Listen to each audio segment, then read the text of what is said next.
with another adjuster video, and this time I'm going to be answering some of your questions, right? I get so many questions on some of my videos, and I was like, I try to reply to everybody, but sometimes I miss them, and that's okay. If you're interested in me answering these questions, hang around. I'll be right back.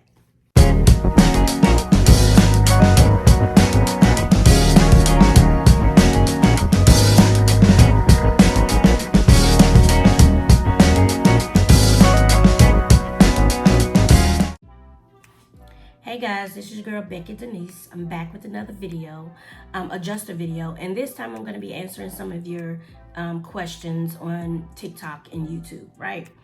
So I have my questions here, and I'm just going to go through them and answer some of them for y'all, because I feel like answering the questions, there's a lot of people that will want to know that specific information, okay? And if I don't know the answer, we'll find the answer, okay? So let's see. From Tasha Dawn. Okay, if I live in Georgia, can I take any adjuster course such as a Texas course? You cannot. If you live in the state of Georgia, you have to take Georgia's courses to pass Georgia's exams to get licensed in the state of Georgia. So no, stick with Georgia. Ambitious Beauty, she asked, you said you work a lot of hours. Are you able to take off work when you want to? Let's say you are emotionally drained. Are you able to take a 3-week vacation out the country when you want to? As a CAD adjuster, independent adjuster, I'm gonna tell you typically no. No, you cannot. You are simply a body that's sitting there to work the claims. That's all they want. They're not invested in you at all. You're not an employee, right? You're working for yourself. You're not an employee. So think of it as if you're a temp employee through an agency or a 1099 employee. Some us nowadays, sometimes you can be on a W-2, right? And do claims as a CAT or independent adjuster, but you're not an employee. They're not paying you benefits. They don't care if you come and go. Because just soon as you jump out of that seat that's paying you $2,000, $3,000, $4,000 a week, they'll get somebody else to replace you just as fast. So no, you cannot. I was able to do that just because of the type of deployment I was on, my experience, and just different things like that. But just coming into the game, you can't expect to move around and do the things that experienced adjusters are doing. And it's not 2 or 3 weeks breaks. Like, they will give us a couple of days off just because of the longevity of the assignment. So that's going to be a hard no. Solomon Bowens, hello, I watch your videos and I have an adjuster license already. How can I get an adjuster's job? First off, you need to decide or determine if you want to be a staff adjuster or an independent CAD adjuster. You need to start there. If it's a staff adjuster, you need to get that resume together. You need to work on your interviewing skills, and you need to start applying. You can go to Glassdoor, my fave now, LinkedIn. Hell, I had one client that just found a job on Indeed, and I know how we all feel about Indeed. So you just look around, go to some of the sites for some of the big carriers, see what opportunities they have available, and apply. If you need assistance with your interviewing skills or anything like that, go to my website, BeckyDeniseMentorship.com, and book you a session, and we can go through that. Okay, so if it's wanting to be an independent adjuster or CAD adjuster, then you got to get on those rosters. Again, you got to start with getting that resume together and taking the time, one at a time, one roster at a time, and get on those rosters. So there you go. Okay, this is not a question, but Finesse says, hello, I've been trying to contact you about mentorship, but was unsuccessful. Unfortunately, I can't read your social media information and your handle, and I'm not sure if I have the correct email address. What's the best way to reach out to you? Okay, so my website is BeccaDeniseMentorship.com. The How to Get Licensed ebook. You can schedule a one-on-one consultation, and then you can also go to contact me and just put in your name and information. Tell me what it is that you're reaching out about in regards, and we can connect that way. That's the best way to do it. You can also send me an email at info@BeccaDeniseMentorship.com. At this time, my mentorship program is closed. It's closed until next year. I have 10 people in the program. We've been working together since the end of last year. So I'm not taking any more into the mentorship program, but I am hosting one-on-one consultation sessions. Hope that helps. Can I make good money being a medical adjuster?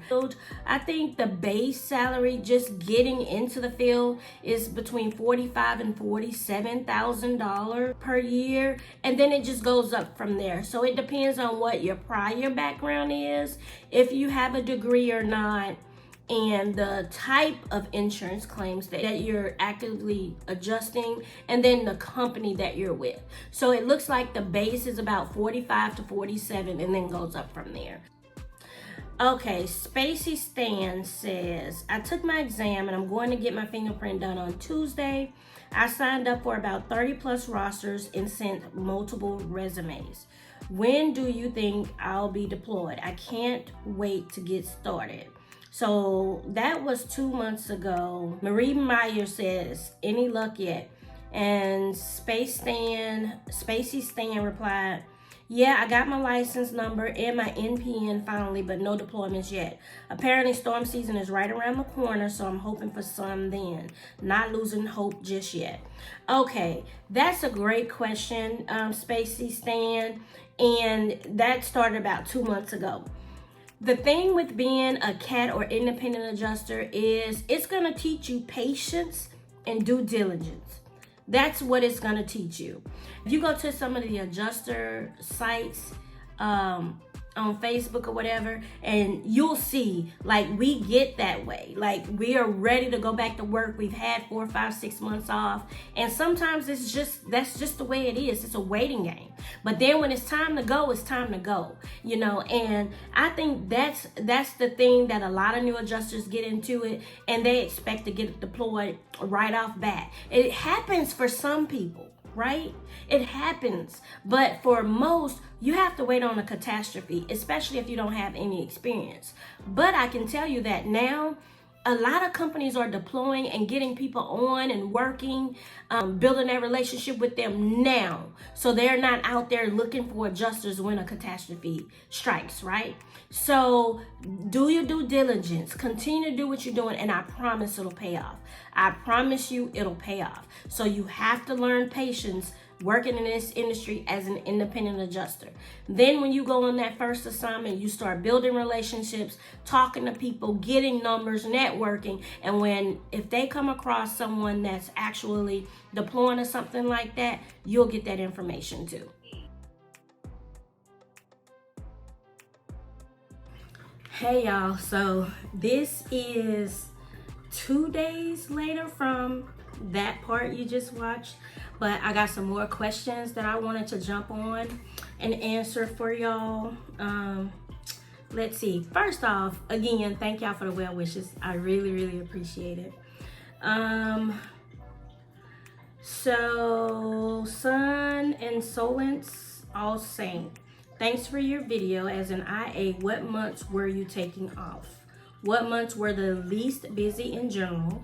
Also, did you have to travel for trainings or deployments as a desk adjuster? How long were those trips, and how often each year? Okay, a lot of great questions, right? So the months that I was typically taken off or would be off as an independent adjuster that was assigned to a CAT assignment would be, let's say, March, April, May, June, July, and then around August or so, be ready to be called back during the hurricane season or what have you. I would have the opportunity during those off months to maybe do some flood or hail or what have you. But if I worked from August to March, typically, you know, the last assignment I worked over a year, about a year and 4 or 5 months. Got started the first, I would say 7, 8 years of doing this. Those were the months that I would typically be off. What months were the least busy in general? Years as a CAT adjuster, again, it would typically be those months like March, April, May, June, July, because all I would do is CAT, Hurricane CAT, right? But the ability to work more than that is that if you get released in March, then you're coming into like flood season, hail season, rainstorm season, and different things like that. But typically that's how it went.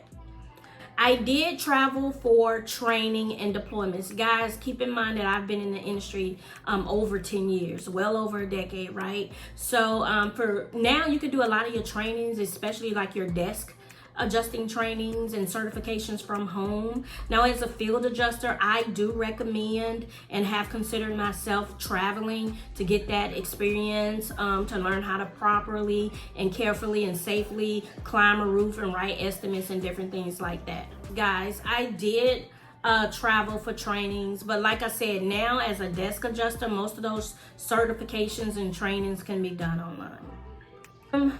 Yeah, I have been blessed within the industry to not have to be deployed and stay gone for 3, 4, 5, 6 months.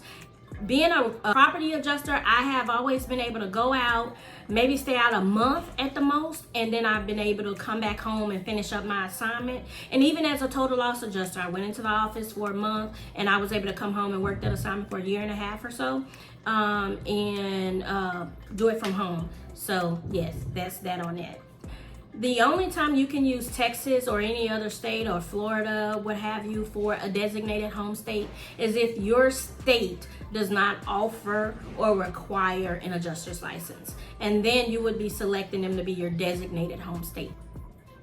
You look great. Stress is a silent killer and we feel like our bodies aren't stressed out, but our bodies say otherwise. Yes, you are right. Thank you so much for that, Shannon. I Stevens 86. Thank you. You said you work a lot of hours. Are you able to take off when you want to? No, and I don't want y'all to come into it thinking that if you see adjusters like myself moving around and on a CAT deployment and just working at leisure or anything like that, just know it's because we built relationships. We've been in this long enough. Being an adjuster is, the workload is heavy and it's a lot. I don't want to make this seem as if it's easier than what it is, because it's not. Okay, I hope this video helped you guys. Comment, like, share, subscribe, and I'll see y'all next time. Have a good one.